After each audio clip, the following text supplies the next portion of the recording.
Good morning. आप भी सोच रहे हैं कि कल छुट्टी होगी। अरे मैं तो इंतज़ार कर रहा हूँ यार, कम से कम पढ़ाऊँ ताकि ऑफलाइन हो तो जितना भी पढ़ाया रिवीजन करवा देंगे अपन। पहले 2 बार बुलाएं, 2 घंटे की क्लास लगाएं, जितना भी हुए ना। अपना तीसरा लेसन चल रहा है। अरे जब तक ख़त्म होगा ना, जब तक तो भूल ही जाएगा यार। ये सब चीज़ें कवर करा देंगे अपन। पहले इसके लिए डबल क्लास बुलाएं अपन। चलो कोई नहीं। फिर क्या है यार, वो जान दो कि मुझे सफ़ेद हो गई थी, काली वाली कर दी अपन ने। नहीं कोई मज़े तो लेने पड़ते ना क्लास के, और जब ऑफलाइन चलेगी तो और मज़े आएंगे। ऑफलाइन का मज़ा ऑफलाइन का होता है यार। पर लेकिन इस चीज़ की गारंटी है, चाहे आपकी परसेंट कितनी भी हो, मेरी तरफ से कोशिश रहेगी कि हर बच्चा 90 के पार जाए। क्योंकि अभी तक देखो यही रिकॉर्ड रहा है। और फिर NCERT है, राजस्थान बोर्ड की दी थी, मोटी मोटी किताबें थी। NCERT तो छोटी सी किताब है। आराम आराम से चलने दो यार।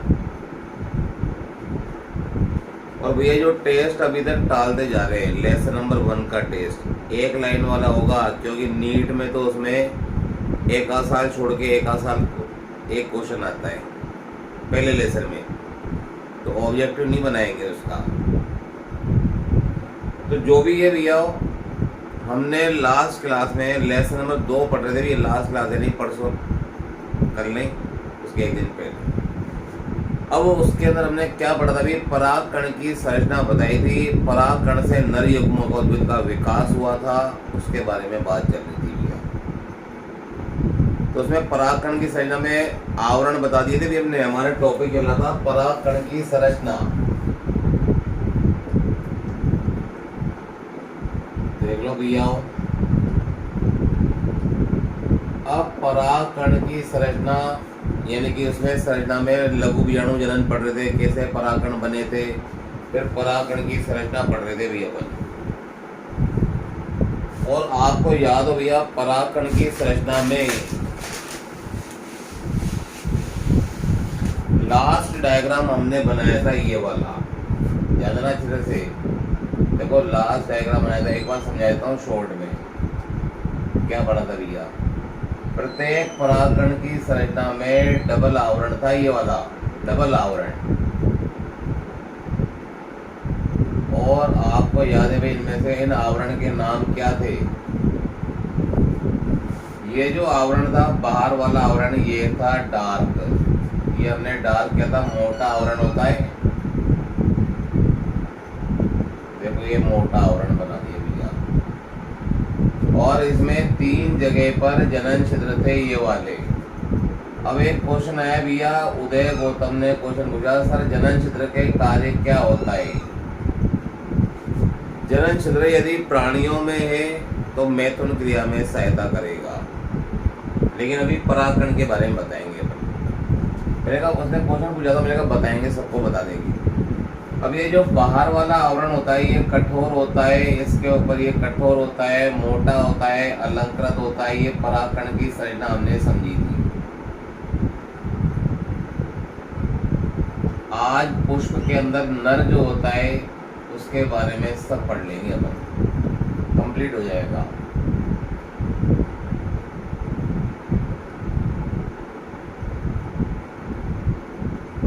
अब देखो यहाँ पर ये तो है बाह्य चोल।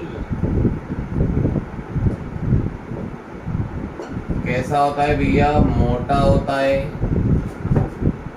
कठोर होता है, अलंकृत होता है, असतत होता है। असतत मतलब लगातार नहीं है, इसमें जनन छिद्र पाए जाते हैं भैया। असतत ये बाह्य चोल। और इसमें बीच बीच में ये क्या पाए जाते हैं भैया, ये वाले पाए जाते हैं जनन छिद्र। ये जनन छिद्र। और जो अंदर वाला आवरण होता है भैया, ये अंदर वाला आवरण, इसका नाम है भैया अंतःचोल। देखो उस दिन की बात रिपीट कर रहा हूँ। ये होता है भैया पतला, सतह और पैक्टिन व सेलुलोज से बना। पैक्टिन व सेलुलोज से बना होता है भैया। और ये कैसे बना है भैया? ये बना है भैया स्पोरोपोलेनिन से बना।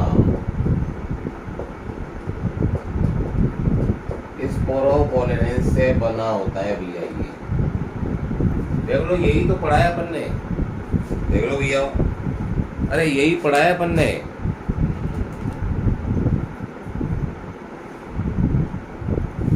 तो परागकण की संरचना में ये बताया था भैया। और पहले इसके अंदर एक केंद्रक था, उसमें एक केंद्रक था। ये देखो, हमने बताया था पहले इसके अंदर ये एक केंद्रक था, केंद्रक। उसके बाद ये केंद्रक जो होता है, ये केंद्रक था इसके अंदर। देखो अभी तक ये बताया भी, सबसे बाहर बाह्य चोल, ये उसमें पाया जाता है जनन छिद्र, ये अंतःचोल, सब पढ़ रखा है आपने। अब बताओ, परागकण कई वर्षों तक संरक्षित रहते हैं, यानी जीवाश्म इसके अच्छे बनते हैं। क्वेश्चन ऐसे भी तो हो सकता है, परागकण कई वर्षों तक संरक्षित रहते हैं। संरक्षित मतलब जीवाश्म के रूप में पड़े रहते हैं, क्योंकि उनका बाह्य चोल स्पोरोपोलेनिन से बना होता है, जिसका अपघटन नहीं होता है भैया। इसका न तो इसको कोई एंजाइम नष्ट कर सकता है, न इसको कोई हमारे शरीर में खाएंगे ना तो भी नष्ट नहीं हो सकता है भैया। केवल इसको तोड़ सकते हो, भौतिक अपघटन हो सकता है, इसका प्राकृतिक अपघटन नहीं होता है। इसीलिए परागकण ऐसे के ऐसे जैसे दिख रहे हैं वैसे पड़े हुए मिलेंगे आपको हजारों वर्ष के बाद भी। तो परागकण लंबे समय तक, कई वर्षों तक संरक्षित रहते हैं, इसके जीवाश्म अच्छे बनते हैं। क्यों? क्योंकि इसका बाह्य चोल स्पोरोपोलेनिन से बना है। और भैया इसमें जो था, ये केंद्रक जो था, ये केंद्रक नीचे आ गया था। आपको याद हो, ये केंद्रक नीचे आ गया था। ऊपर दो रिक्तिकाएं बनी थी, याद करो क्या कैसे विकास बताया था। दो रिक्तिकाएं बनी थी, संकुचनशील रिक्तिकाएं, और नीचे केंद्रक था। फिर ऊपर वाली रिक्तिकाएं जो थी ये आपस में मिल गई थी। देखो इस तरह से रिक्तिकाएं मिल गई थी, ये ऊपर वाली रिक्तिकाएं मिल गई थी, मिल गई, एक हो गई। पहले दो थी, अब एक हो गई। उसके बाद जो केंद्रक होता है, इस केंद्रक के अंदर असममित तरकु बनता है भैया। असममित तरकु, एसीमेट्रिक तरकु बनता है। एसीमेट्रिक तरकु बनता है, जिससे केंद्रक दो भागों में बढ़ जाएगा। यानी ये जो केंद्रक है दो भागों में बढ़ गया। और ये रिक्तिका लुप्त हो गई भैया, ये रिक्तिका लुप्त हो गई थी और केंद्रक दो भागों में बढ़ गया। तो इसमें क्या होगा भाई, दो कोशिकाएं बनी, एक तो ऊपर बनी हुई, ये वाली तो बनी है, यानी एक कोशिका तो ये वाली और एक कोशिका नीचे की तरफ। अब ऊपर वाली कोशिका का नाम है कायिक कोशिका और नीचे वाली है जनन कोशिका। ये कायिक कोशिका है और नीचे वाली कोशिका कौन सी है? जनन कोशिका। तो ऐसे ही बताया था, यानी दो तरह की कोशिका होती है। तो यहाँ तक का डायग्राम हमने पढ़ लिया था, ये आवरण पढ़ लिए थे, ये आवरण पढ़ लिए थे भैया। दो तरह की कोशिका बनी थी। केंद्रक में क्या बना था भैया? हमने दो तरह की, हमने इसमें दो तरह के आवरण तो पढ़ लिए थे, उसके आगे का पढ़ना था हमारे को, यही तो पढ़ना है और क्या है। यहाँ तक की लैंग्वेज लिखवा दी थी मैंने, 4-5 पॉइंट लिखवा दिए थे भैया। उसमें अगला पॉइंट क्या था वो बताने जा रहे हैं भैया। तो ये परागकण की संरचनाएं, जब परागकण जड़ते मतलब उनके सर से परागकण जड़ते हैं तो वो दो कोशिकीय अवस्था में होते हैं। ये दो कोशिका वाला परागकण है। और 60% आवर्तबीज पौधों में परागकण द्विकोशिकीय अवस्था में जड़ते हैं। तो यहाँ तक का डायग्राम भी हमने, डायग्राम तो पूरे बना दिए थे, पर बेसिकली दो कोशिकाएं, दो कोशिकीय अवस्था में परागकण जड़ते हैं 60% आवर्तबीजी पौधों में। तो देख लो, जहाँ तक पढ़ा था उसके आगे की लैंग्वेज बना रहे अपन। तो उसके आगे की लैंग्वेज क्या होगी भैया, वो सुनते जाना अब आगे। ध्यान देना भी अच्छे से।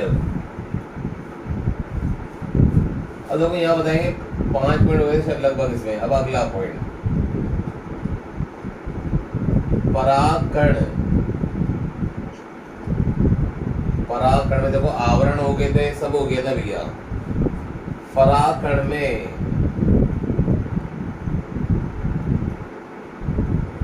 जब असममित या एसिमेट्रिक तर्कु बनता है, एसिमेट्रिक तर्कु बनता है, तर्कु तंतु बनता है, तो दो असमान आकार की कोशिकाएं बनती है, असमान आकार की कोशिकाएं बनती है। अब देखो दो असमान आकार की कोशिकाएं बनती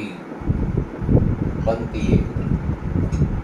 भैया देखो यहाँ पर केंद्रक में असममित एसिमेट्रिक तर्कु तंतु बना, दो असमान आकार की कोशिकाएं बन गई। अब दो असमान आकार की कोशिकाएं बन गई तो जो निम्न है, देखो अभी तक तो एक ही था, केंद्रक के ऊपर असममित तर्कु बना था, दो असमान आकार की कोशिका बन गई, एक बड़ी होगी, ये वाली बड़ी, नीचे वाली छोटी। अब कौन कौन सी कोशिकाएं बनी है भैया? एक तो है कायिक कोशिका, एक बनी है भैया कायिक कोशिका। अब कायिक कोशिका के बारे में क्या खास बात है, देखो इसमें बताएंगे भी क्या, इसमें आकार में बड़ी होगी। अब ये बताएंगे भैया आकार, इसमें बताएंगे भैया बड़ी, बड़े आकार के भी है इसके अंदर। इसका केंद्रक जो होता है विशाल केंद्रक, विशाल अनियमित आकार का केंद्रक, विशाल अनियमित आकार का केंद्रक। अब देखो इसका केंद्रक बड़ा भी है और विशाल है, बड़ा है, और अनियमित आकार का, हमने तो गोल बना दिया लेकिन अनियमित आकार का। और यहाँ बताएंगे कोमा खाद्य पदार्थ, इसमें खाद्य पदार्थ भी प्रचुर मात्रा में भैया, खाद्य पदार्थ प्रचुर मात्रा में, देख लो भोजन भी बहुत ज्यादा है भैया। तो देखो बड़े आकार की कोशिका है पूरी की पूरी, ये बड़े आकार की कोशिका, और इसमें खाद्य पदार्थ भी पाए जाते हैं। देखो ये खाद्य पदार्थ बना दिए भैया। बड़ी कोशिका ये वाली भी है, देखो ये वाली, ये कायिक कोशिका,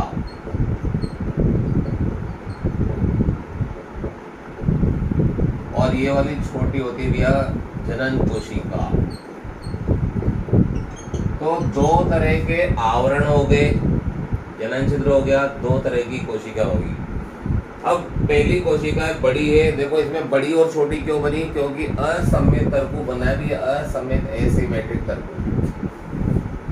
बड़ी कोशिका बन गई तो ये विशाल है, बड़ी कोशिका है, अनियमित आकार का केंद्रक है, खाद्य पदार्थ प्रचुर मात्रा में पाए जाते हैं भैया इसके अंदर, देख लो। और बताएंगे भी इसमें दूसरी कोशिका है जनन कोशिका, ये जनन कोशिका, ये होती है भैया छोटी, देखो छोटी कोशिका होती है, और खास बात है भैया ये तर्कु आकृति की होती है, तर्कु आकृति की।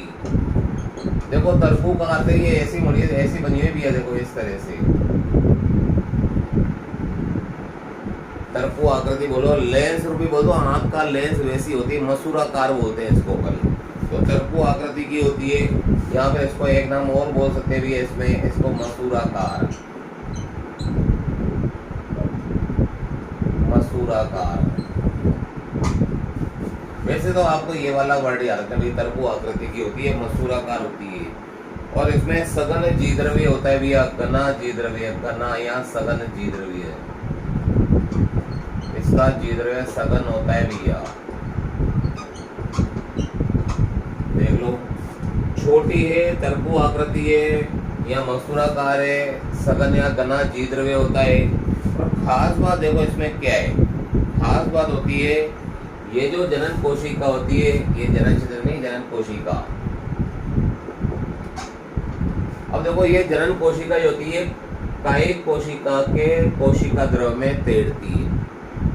अरे ये जनन कोशिका किसमें तैरती है? अभी तो हमने चिपका रखी है, लेकिन ये तैरती है। तो इसमें खास बात हो रहा है भैया, कायिक कोशिका के जी द्रव्य में तैरती है, कोशिका द्रव्य में तैरती है।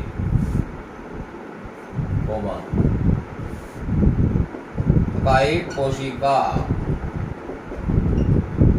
के जी द्रव्य में तैरती है। बहुत इंपॉर्टेंट है भी, ये दो तरह के आवरण हो गए। उसमें तो इंपॉर्टेंट क्या था, क्या कारण है, परागकण कई वर्षों तक संरक्षित रहते जीवाश्म के रूप में, क्योंकि उनका आवरण पानी जो काय से बना था, स्पोरोपोलिन। फिर हमने बताया इस काय परागकण के अंदर केंद्रक में असममित तंतु बना, तो एक बड़ी कोशिका बनी, एक छोटी कोशिका बनी। बड़ी कोशिका का नाम है कायिक कोशिका। बड़ी है, विशाल अनियमित आकार का केंद्रक है, खाद्य पदार्थ प्रचुर मात्रा में। खास बात है।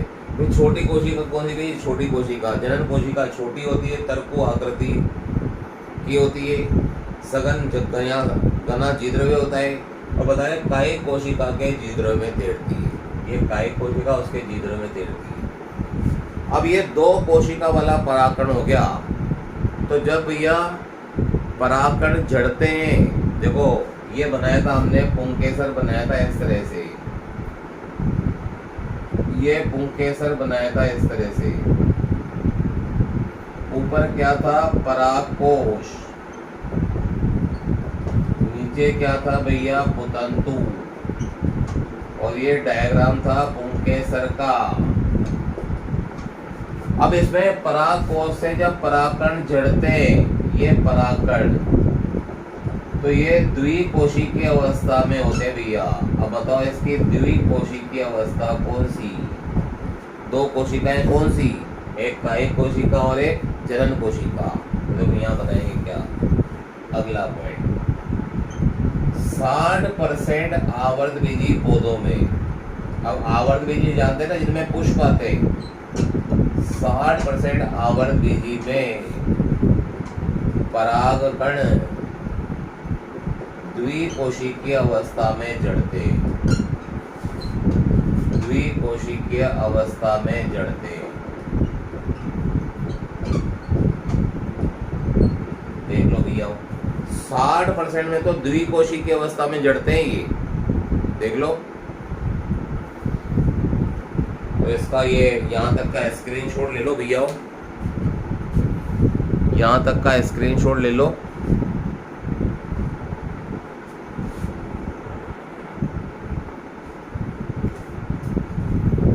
देखो 60% आवर्ती पौधों के अंदर द्विकोशिकीय अवस्था में परागकण जड़ते हैं। खास बात है, यहाँ तक का हो गया भैया। अब दो कोशिकीय अवस्था तक तो हो गए भैया, पहुंच चुके अपन। इसके बाद देखो, इसके बाद क्या होगा, बड़े। अब ये जो जनन कोशिका है ना भैया, छोटी वाली, देखो ये पुंकेसर में परागकोश है, परागकण बाहर निकल रहे हैं, द्विकोशिकीय अवस्था। 60% आवर्तबीजी पौधों में ऐसे ही होता है, 40% में त्रिकोशिकीय अवस्था। अब 3 कोशिका बनाएंगे। अब स्क्रीनशॉट ले लिया। अब ध्यान देना भैया,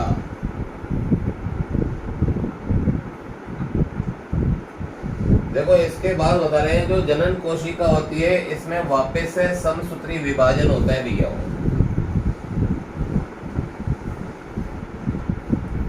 पूरा बोर्ड पे ध्यान देना, वापस से भैया, वापस से ध्यान देना, थोड़ा इसको अच्छी तरह मिटा देते भैया।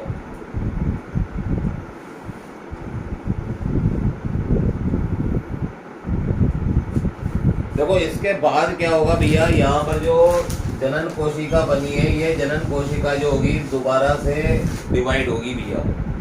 ये जनन कोशिका जो कायिक कोशिका में तैर रही है, इसमें समसूत्री विभाजन होगा।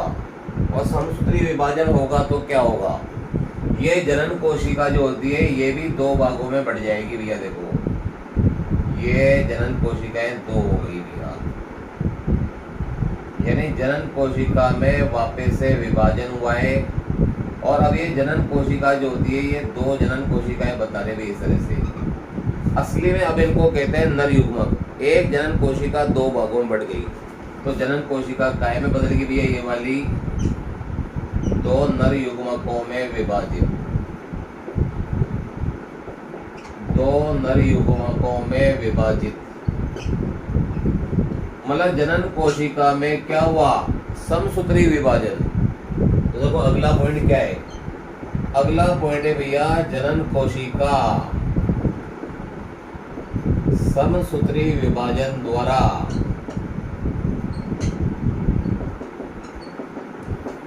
देखो जनन कोशिका समसूत्री विभाजन कभी भी और समसूत्री विभाजन द्वारा क्या होगी भैया, दो भागों में बढ़ जाएगी, दो भागों में बढ़ जाएगी। तो क्या होगा, समसूत्री विभाजन द्वारा दो नर युग्मकों का निर्माण करती है, नर युग्मकों का निर्माण करती है। मतलब अब ये त्रिकोशिकीय पराकण हो गया। देखो ये हो गया यहाँ पर क्या, त्रिकोशिकीय पराकण। ये त्रिकोशिकीय पराकण हो चुका है भैया। जनन कोशिका समसूत्री विभाजन द्वारा दो नर युग्मकों में विभाजित होती है। अब बताओ पराकण कितने कोशिका वाला, 3। इसे कहते हैं भैया परिपक्व पराकण। ये परिपक्व पराकण हो चुका है भैया। देखो भैया दो नर युग्मकों का निर्माण करती है। अब बताओ एक परिपक्व पराकण में कितनी कोशिकाएं, बताओ एक परिपक्व पराकण में कितनी कोशिका है, एक कायिक कोशिका और दो नर जनन कोशिका या नर युग्मक, यानी त्रिकोशिकीय पराकण हो गया, 3 कोशिकाएं होती है। यही तो खास है और क्या है। फिर देखो भैया यहाँ पर ये निर्माण होगी भैया। और मुझे तो इतना बता दो नर युग्मकों का वाहक कौन है। अरे नर युग्मक किसके अंदर है, पराकण के अंदर। हमें तो नर युग्मक चाहिए, लेकिन वो नर युग्मक को लेके कौन जाएगा, बताओ।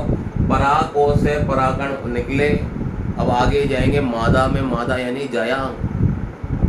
अभी तक तो आप उनके सर पढ़ रहे हैं, अब मादा यानी जायांग, स्त्री के सर पे जाएंगे।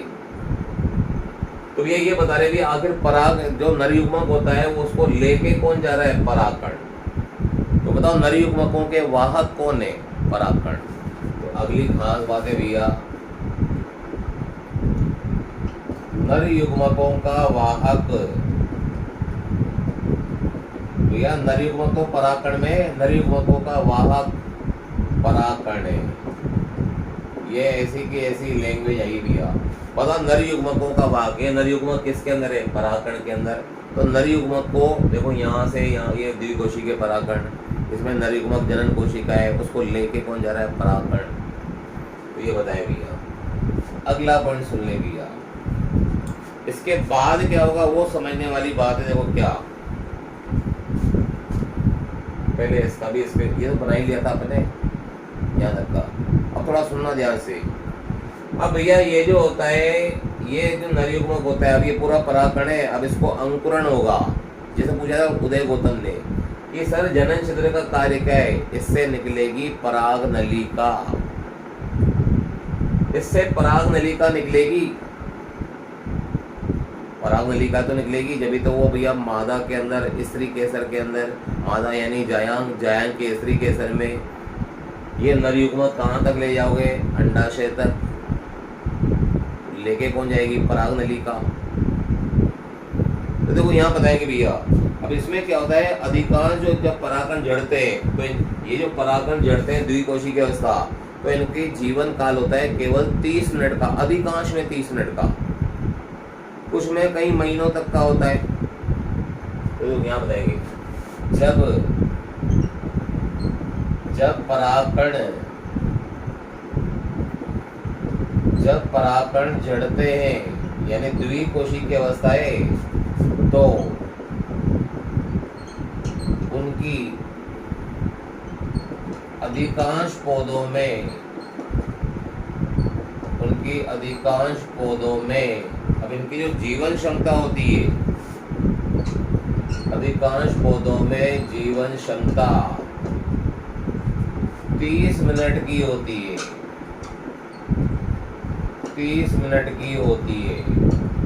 अब देखो जीवन क्षमता बोल दो, अंकुरण क्षमता बोल दो, 30 मिनट की होगी, केवल 30 मिनट, 30 मिनट की जीवन क्षमता होगी इसके अंदर। खास बात है ये। 30 मिनट की जीवन क्षमता होगी भैया इसके अंदर, देख लो। अब 30 मिनट के अंदर इनके अंदर पराग नलिका बनेगी और उसमें से वो पराग नलिका कहाँ तक जाएगी भैया? 30 मिनट के अंदर अंदर ये अंकुरित होंगे, पराग नलिका बनेगी, परागकण से पराग नलिका बनेगी। और देखो कुछ पौधों में ये महीनों भर तक की होती है, जैसे अभी बता रहे भैया, जैसे उदाहरण बता रहे भैया गेहूं और दाल, गेहूं और चावल, इनमें परागकणों की जीवन क्षमता, अंकुरण क्षमता 30 मिनट की होती है। और कुछ पौधे ऐसे होते भी है इसके अंदर, जैसे बता रहे भी है इसके अंदर,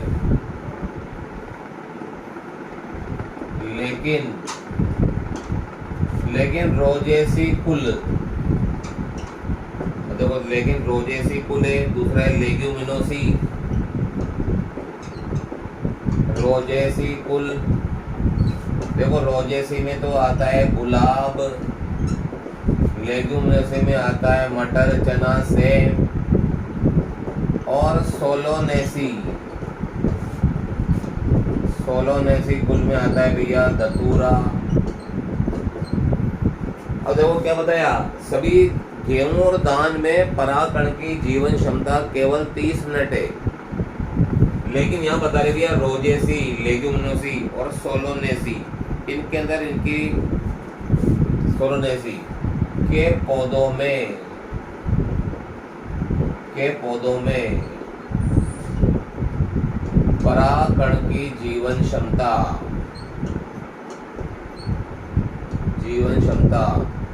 कुछ महीनों की होती है, कुछ महीनों की होती है, देख लो।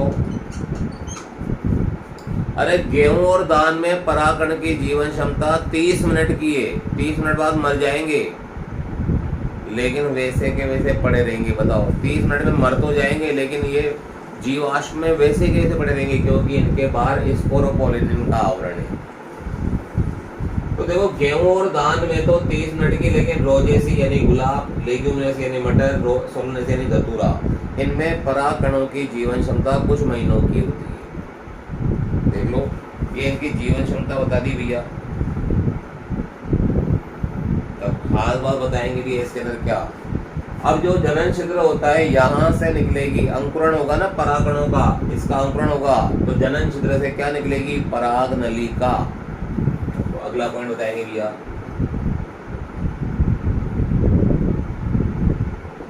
परागकण या परागकण के जनन छिद्र से।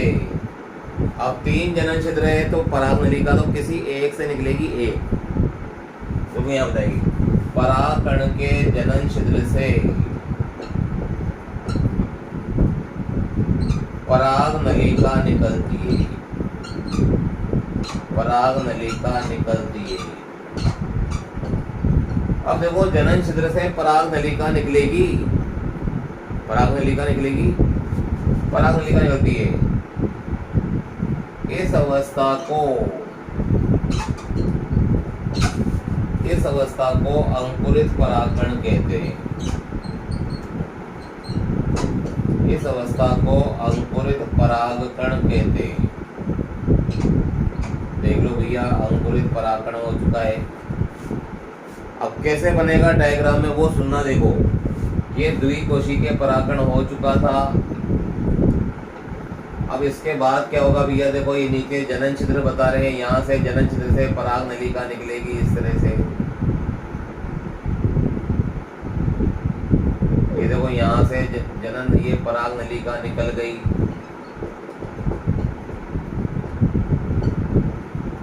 अब पराग नलिका निकलेगी तो इसका नाम क्या हो जाएगा भैया? अंकुरित परागकण। ये अंकुरित परागकण हो चुका है, देख लो।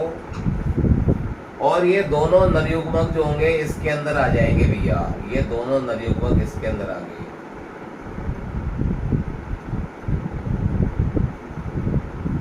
देखो यहाँ से ये जनन कोशिका तो यही वाली है भैया। अब इस जनन कोशिका से नरयुग्मक बन रहे भी है, ये वाले नरयुग्मक, ये 2 नरयुग्मक हो गए। तो जनन छिद्र से क्या निकलती भैया, पराग नलिका। तो देखो जनन छिद्र से पराग नलिका निकलती, इस अवस्था को क्या कहते हैं, अंकुरित परागकण। लेकिन याद रहे जनन छिद्र से निकलती, जनन छिद्र कौन सी कोशिका में होता है, कायिक कोशिका। यही तो असतत है। कायिक कोशिका का कार्य होता है पराग नलिका का निर्माण।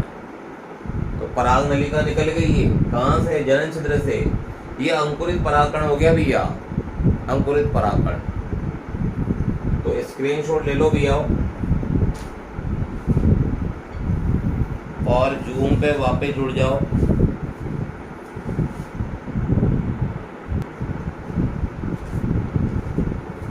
तो भैया परागकणों के बारे में सारा हो गया, ये परागकण के बारे में अंकुरण अंकुरण सब हो गया। तो ये पूरा बताया भैया।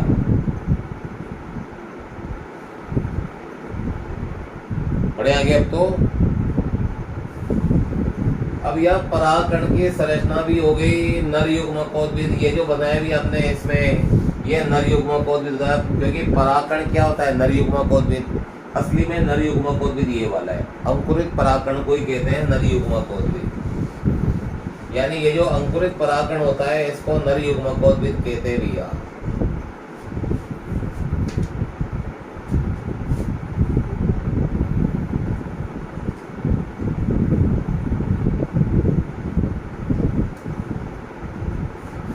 देख लो भैया, ये अंकुरित परागकण नर युग्मकोद्भिद है, नर युग्मकोद्भिद। पूरी चीज सब चीजें लिखी हुई है इसके अंदर। एक नंबर, आधे नंबर का क्वेश्चन भी बाहर से नहीं आएगा।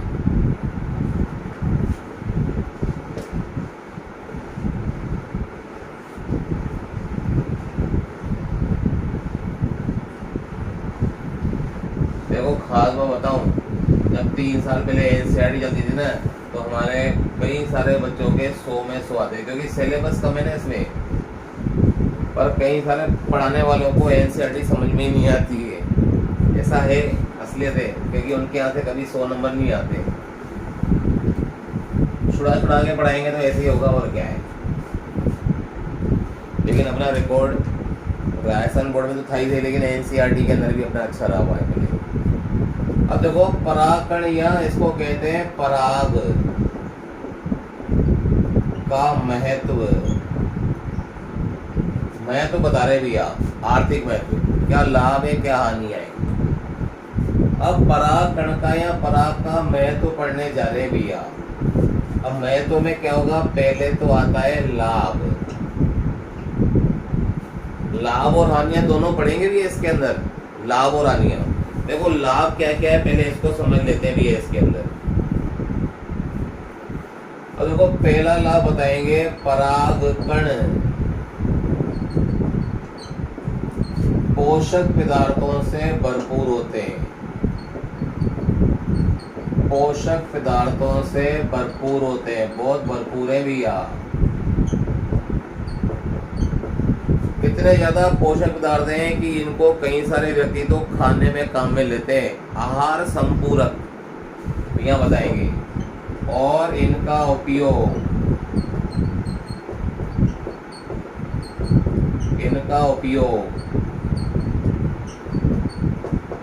आहार संपूरक के रूप में किया जाता है। आहार संपूरक के रूप में किया जाता है। अरे भैया पोषक पदार्थ इतने सारे हैं कि इनका उपयोग आहार संपूरक के रूप में करते हैं, यानी भोजन के रूप में कर सकते हैं। और इन्हें धावक या एथलीट, धावक होते हैं ना दौड़ने वाले व्यक्ति, अभी ओलंपिक हो रहा है उसमें दौड़ेंगे अपन। इनका उपयोग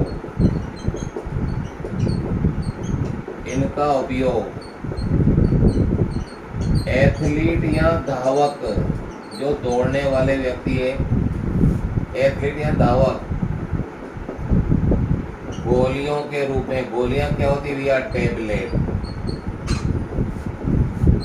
वह सिरप के रूप में, सिरप यानी वो दवाई होती है ना लिक्विड पीने वाली, गोलियां और टेबलेट, सिरप बता रहे, सिरप के रूप में करते हैं।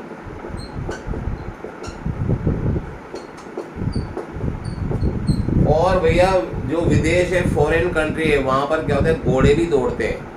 उनको भी खिलाते हैं। तो एथलीट व अश्व घोड़ों में, अश्वों में कहता है, अश्व यानी कि घोड़ों में कहता है।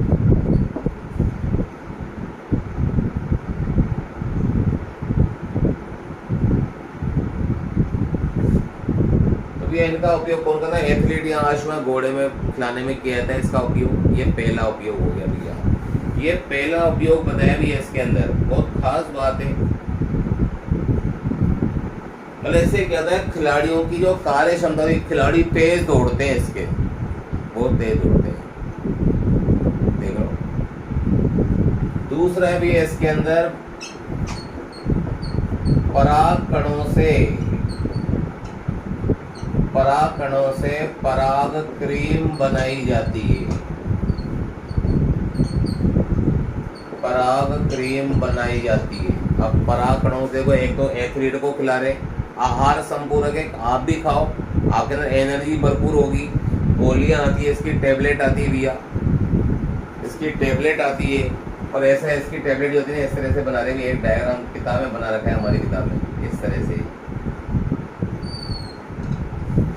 और इसके ऊपर लिखा होता है भैया बी पोलेन, एक फूल बना रखा है भैया, देखो इस तरह से ये फूल बना दिया है इसके ऊपर। इस टैबलेट के जो पैकेट आता है उसके ऊपर ऐसे होता है भैया, और यहाँ पर मधुमक्खी बना देते हैं इस तरह से।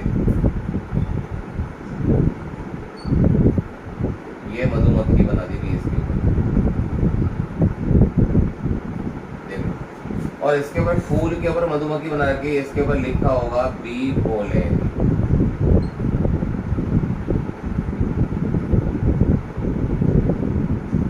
बी पोलेन लिखा हुआ मिलेगा, यानी कि बी का अर्थ है जो मधुमक्खी होती है वो लेके आती है परागकणों को, ऐसा लिखा हुआ मिलेगा भैया। इंग्लैंड के लोग ज्यादा करते हैं इसका उपयोग। और इसमें यहाँ पर इसमें से ऐसा फोटो बना रखा है हमारी किताब के अंदर, और ये इसकी टैबलेट निकाल रखी भी इस तरह से। ये इसकी टैबलेट्स बता रहे भैया।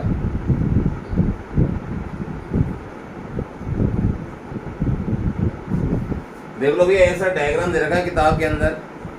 बी पोलेन, इंग्लैंड बनाता है ऐसी टैबलेट को। तो इसका उपयोग तो भी अपन यहाँ तो परागकणों को डायरेक्ट घोड़ों को खिला दो, और यदि मनुष्य खाएगा तो इसकी टैबलेट्स होंगी ये वाली। तो ऐसी टैबलेट होती भी है इसके अंदर।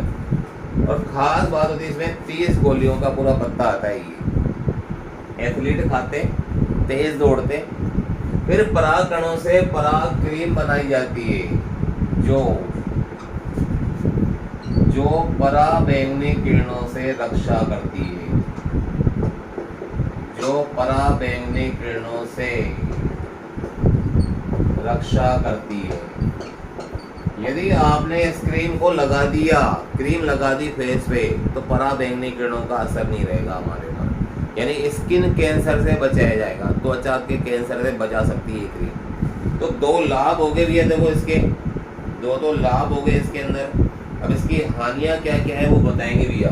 एक तो देखो परागकणों की इसका उपयोग आहार संपूरक के रूप में करते हैं, एथलीट और घोड़ों को खिलाया जाता है ताकि उनकी कार्य क्षमता बढ़ जाए। इसकी टैबलेट ऐसी आती भैया। फिर बताएंगे भी इसके अंदर इसकी हानियां। अब देखो हानियों में पहली हानि क्या है इसके द्वारा, इसको खाने से कुछ लोगों में एलर्जी और श्वसनीय वेदना उत्पन्न होती है। तो भैया इसमें क्या लिखेंगे, एलर्जी व श्वसनीय वेदना उत्पन्न होती है।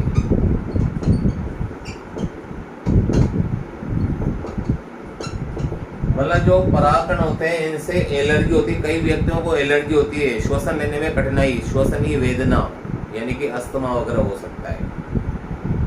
तो परागकणों के 2 फायदे हैं और ये हानियां बता रहे हैं, एलर्जी व श्वसनीय वेदना उत्पन्न होती है, और इससे चिरकालिक रोग भी हो सकते हैं, ऐसे रोग जो लंबे समय तक रहते हैं। अब इससे चिरकालिक रोग भी हो सकते हैं। अब चिरकालिक रोग कौन कौन से हो सकते हैं वो बताएंगे भैया। एक तो दमा हो सकता है भी इससे, और दूसरा हो सकता है श्वसनीय शोथ।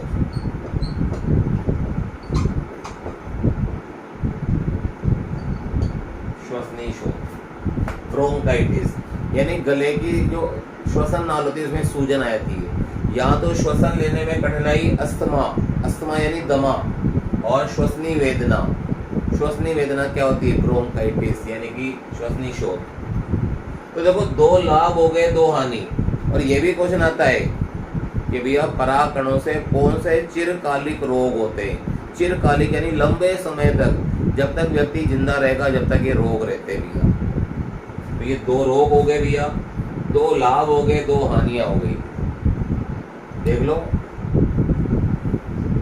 और इसमें भी एक उदाहरण बता रहा हूँ भैया, किसके ऐसे परागकण हो गए, तो यह बताएंगे उदाहरण भैया, पार्थेनियम। उदाहरण है भैया पार्थेनियम। इस पौधे के परागकणों से तो होता ही होता है दमा या अस्थमा होता है भैया पार्थेनियम। अब देखो ये पार्थेनियम क्या होते हैं भैया? ये होती है स्थलीय खरपतवार, जमीन पर उगने वाली खरपतवार। और आप याद करो, हमने जलीय खरपतवार जलकुंभी पढ़ी थी। जलीय खरपतवार जलकुंभी, बंगाल का आतंक पढ़ा है पहले लेसन में। ये स्थलीय खरपतवार है, और भैया इसकी खास बात है, इसे छिटक चांदनी, इसके ऊपर क्या होगी? छिटक गई ना यदि, तो उसको चांदनी नजर आती है, खुजली शुरू हो जाती है, एलर्जी। इसको अपन कांग्रेस घास, कांग्रेस के जमाने में आई थी भैया कांग्रेस घास भी कहते हैं।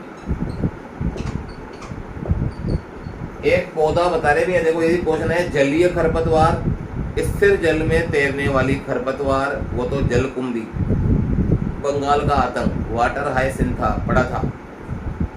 ये पार्थेनियम है, इसलिए खरपतवार। उधर बद्रीनाथ की साइड में बहुत सारी पाई जाती है। और किसी के यदि छिड़क गई, इसके परागकण छिड़क गए, तो ये हानियां हो सकती है, अस्थमा हो सकता है, एलर्जी हो सकती है। और भैया इसकी खास बात है, भारत में आयातित खरपतवार है भैया।